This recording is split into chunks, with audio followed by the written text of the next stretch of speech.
Ce soir, je voudrais vous parler de la question de la privatisation des semences. Et c'est malheureusement ma collègue de Prospecteur Rara n'a pas pu venir. Alors, je vais commencer un peu avec quelques sujets qu'elle a voulu vous dire ce soir, mais je vais continuer après avec plutôt les thèmes de la propriété intellectuelle dans la deuxième partie. Peut-être pour la soirée encore, je vais faire à peu près, disons, 50 minutes. Et après, on aura sûrement une demi-heure, peut-être un peu plus, pour des questions. Et après, ce sera l'apéro. C'est correct? OK. Alors, peut-être si, pour les questions, si ce sont des questions de compréhension, si vous dites, on ne comprend pas, peut-être parce que mon français n'est pas suffisant, ou je ne sais pas quoi, peut-être vous pouvez crier et dire expliquer. Mais si c'est plutôt la discussion, on la ferait à la fin. OK. Alors, l'histoire des plantes cultivées. D'où vient la diversité dans les semences qu'on a aujourd'hui? C'est bien clair, il y a 10 000 années, on n'avait pas encore les variétés, on n'avait pas encore les semences. Les semences, les gens ont fait la cueillette dans le champ. Et c'est seulement, il y a peut-être 10 000 années, où on a commencé de faire la domestication des espèces. Alors, c'est comme vous voyez, l'histoire de l'homme, c'est assez récent. Alors, c'était la domestication et de plus en plus aussi la sélection des variétés. Alors, il y a peut-être, tout au commencement, c'était seulement les paysans qui ont fait la domestication et après la sélection. Et seulement, il y a peut-être une centaine d'années maintenant, peut-être où c'était un commerce, des compagnies sont rentrées dans le marché, ils ont créé de nouvelles variétés. Là, on voit quand les premières plantes ont été cultivées, 7000 ans avant Jésus-Christ, l'orge, après le lin, le maïs, 5000 ans au Mexique. Vous voyez aussi qu'est-ce que sont les points les biodiversity hotspots, on dirait en anglais, là où viennent les plantes.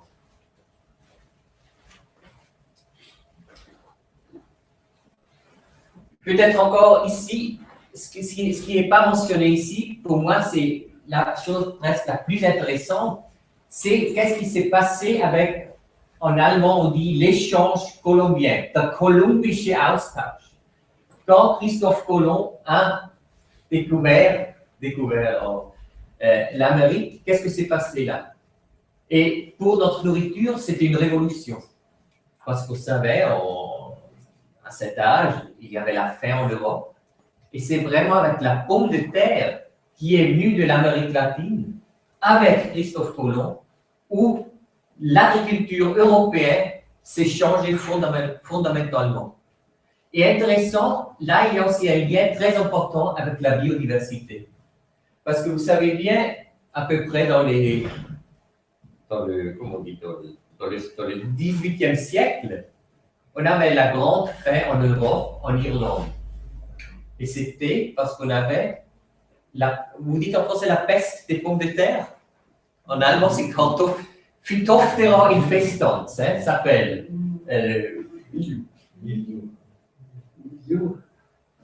OK. Phytophthora infestans. OK. Et pourquoi on avait ce problème en Europe 200 ans après la pomme de terre est venue avec Christophe Colomb? C'était parce que la base génétique était très restreinte, était très petite. Il y avait quelques pommes de terre qui sont venues de l'Amérique latine, mais la diversité en Europe était beaucoup, beaucoup plus petite que dans les Andes, que au Pérou. Et là, quand cette maladie est venue, pouf, et toute la récolte était partie, pourrie. Ça, c'était jamais un problème en Amérique latine. Là, on avait la biodiversité et cette maladie, c'était pas possible qu'elle a un dégât si grand. Alors là, pour moi, ça montre très bien que la diversité, c'est pas seulement beau, c'est pas seulement joli, c'est essentiel pour notre agriculture. Là, que l'histoire, comment ça s'est changé pendant les siècles, on voit d'abord, c'était vraiment des paysans qui ont fait l'autoproduction, qui ont fait la sélection. Ils ont ressemé les semences, ils ont fait le choix, ils ont fait la sélection. Après, c'était un marché de plus en plus. Les premières compagnies qui sont venues dans les années 40 du dernier siècle, surtout des compagnies, par exemple, travaillant sur le maïs avec les hybrides. Et dans cette phase, on avait encore beaucoup de recherches faites par les États. Ça s'est diminué de plus en plus et aujourd'hui, c'est vraiment un marché. On a des brevets, on a la propriété intellectuelle et on a surtout aussi les compagnies agrochimiques qui sont les numéros 1 dans ce marché des semences. Pour voir qui a créé la diversité qu'on a aujourd'hui dans les banques de gènes ou dans le champ, c'est bien clair que c'est toujours encore les agriculteurs. On voit à peu près depuis les années 60, on dit qu'ils ont créé 2000 d'espèces végétales sélectionnées, des variétés, 400 000 par l'industrie. Mais surtout, l'industrie aujourd'hui, elle travaille peut-être avec 150 espèces et naturellement, avec une grande concentration sur le blé, sur le maïs, sur le riz. Et les petites exploitations travaillent sur beaucoup de plus d'espèces utilisées. Je vous ai dit que cette variété, cette diversité était possible parce que les paysans resèment, ils font de la sélection, ils développent des nouvelles variétés qui sont bien adaptées au climatique, au sol local. Mais ce droit des paysans de ressemer, de réutiliser les semences, de faire les sélections, là, aujourd'hui, on a des grandes pressions. Et là, je vous montre avec cette petite graphique les pressions qu'on a aujourd'hui sur la FR, c'est pour Farmers' Rights, les droits des paysans. On a d'abord, une fois, la biotechnologie. Alors, par exemple, seulement les hybrides, où c'est plus vraiment intéressant de ressemer, ça mène à rien ou pas un résultat satisfaisant. Mais on a aussi les droits sur les semences, les lois de semences, où, par exemple, en Europe, vous avez des interdictions de vendre, par exemple, des semences paysannes. Vous avez des contrats. Monsanto est très connu pour ses contrats qui disent si j'achète les semences ici, j'ai perdu mon droit de ressemer. Mais naturellement, on a aussi la propriété intellectuelle qui fait des grandes pressions de ce droit des paysans de réutiliser leurs semences et de développer la biodiversité dans les champs.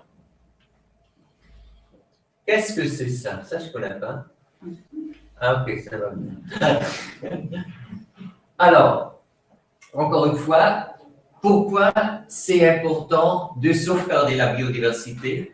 C'est le potentiel, c'est le matériel pour créer des nouvelles variétés dans le futur par les paysans ou même par les compagnies semencières.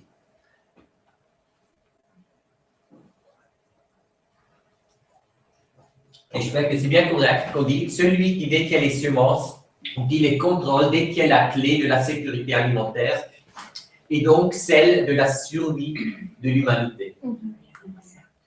Alors, je vais essayer d'expliquer qui contrôle la biodiversité aujourd'hui. Et je vais commencer avec un traité international qui est peut-être pas très bien connu, mais qui joue un rôle important dans cette question. C'est le traité international sur les ressources phytogénétiques pour l'alimentation et l'agriculture. Je vous ai dit, en 1992, on avait cette convention sur la biodiversité qui dit les États, les pays d'origine ont le contrôle sur leurs ressources génétiques. Et si je veux les utiliser, ces ressources génétiques, il faut avoir l'accord de ces pays d'origine et il faut signer un contrat aussi pour régler le partage des avantages. Maintenant, on a vu déjà en 92, si on veut utiliser ce principe pour les ressources génétiques de l'agriculture, on aura un grand problème. Parce que, par exemple, la patate, je ne sais pas, Pintier, qui est développée en Europe. Pintier en français. Ou Nicolas, alors ça n'est pas quelque chose en français et en allemand. C'est maintenant le pays d'origine, c'est l'Hollande, le Pérou, parce que ça vient une fois du Pérou, peut-être 500 ans, mais ça a été développé naturellement maintenant en Hollande. Alors, qui demandait? Et par exemple, pour le maïs, si je développe une nouvelle variété de maïs, souvent j'utilise peut-être une cinquantaine de variétés où je fais de la sélection, où je fais des croisements. Et si je voudrais avoir un accord et un contrat avec le pays d'origine, ça devient si compliqué, ça sera plus possible et la recherche et le développement sera plus possible. Alors on dit, on a voulu un autre système pour avoir l'accès à ces ressources génétiques et pour avoir le partage des avantages. Et pour ça, on a créé ce traité international. Aujourd'hui, on a 130 États membres.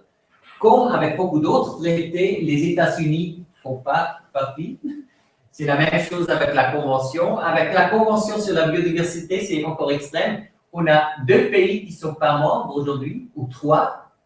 Sur la Convention de la biodiversité, c'est, comment on dit, the Holy See, le Vatican, la Corée du Nord et les États-Unis. Là, on a seulement 131 membres. Alors là aussi, la Chine, la Russie et par exemple l'Afrique du Sud ne font pas partie, mais naturellement la Suisse et tous les pays européens et beaucoup de pays du monde, naturellement. Les objectifs de ce traité, c'est d'implémenter les principes de la Convention sur la biodiversité pour les ressources génétiques d'alimentation et l'agriculture. Alors, pour sauvegarder la biodiversité, pour avoir une utilisation soutenable et pour régler le partage des avantages qui devraient être utilisés pour sauvegarder la biodiversité. Maintenant, on a fait un système multilatéral. Ça veut dire que tous les pays membres de ce traité ont mis leurs ressources génétiques, je disais, dans un pot. Alors, par exemple, on a une collection en Suisse de Changey. Là, aujourd'hui, Changey fait partie de ce système multilatéral. Ça veut dire, si je veux accéder à des ressources, à des semences qui sont dans notre Banque nationale suisse, je signe un contrat standard qui a été négocié par ce système multilatéral. Dans ce contrat, c'est clair, l'accès est, je disais, plus ou moins facile, gratuit, il ne faut pas avoir une nouvelle négociation pour ce contrat, c'est un contrat standard. Vous voyez, dans la convention, c'était toujours un contrat bilatéral. Alors, par exemple, Novartis doit aller au Brésil pour accéder à une plante de l'Amazonie. Il faut signer un contrat. Là, ce n'est pas bilatéral entre une compagnie et un État, parce que tous les États ont mis leurs ressources dans un pot. Et là, chaque compagnie qui veut accéder à ces ressources, il signe ce contrat. Pas tous les plantes aujourd'hui font partie de ce traité.